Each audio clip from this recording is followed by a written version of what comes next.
No, that's not something Harry Potter shouted when he wanted to dictate an email. It is in fact a Latin future passive participle, wrap your head around that, meaning which is to be written. Much like the rest of this review from the point of view of my present self, having only finished this preambulatory statement. By the way, this review is dedicated to Mr. Jason Kosmiski, my former high school English teacher whom I mercilessly beat at Words with Friends. That split infinitive is just for you. Now you may be looking at this game and thinking, TJ, this looks very similar to Wordtris. And it totally is. But Wordtris only saddled you with one letter at a time and had that line down the middle of the field allowing you to maneuver letters from multiple directions. Scribendus isn't so kind. You get the unwavering force of gravity and a sense of panic as letters begin to pile up everywhere. That's it.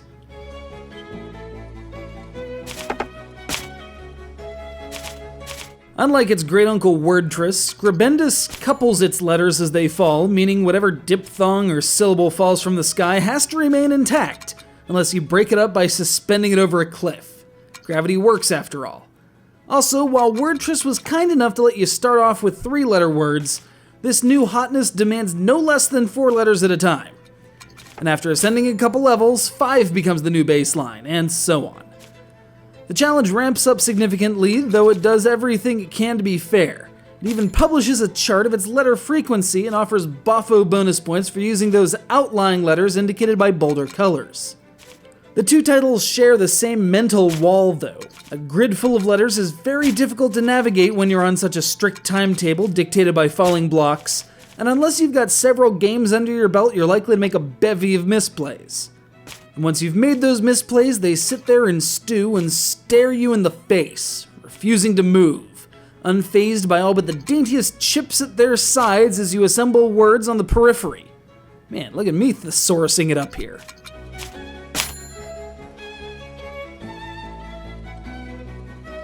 Three game modes are presented: the standard endless puzzle challenge expected of games of this ilk, a practice mode for honing your skills, and an ascension mode that tasks you with assembling longer and longer words at each level.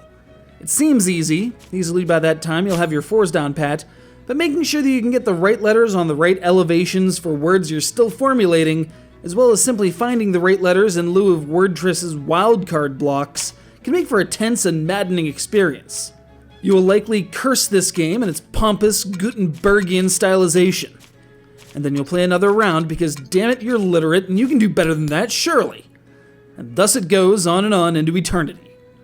Note, I may have had it handed to me once or twice by this game and might have been compensating during the text of this review. Deal with it.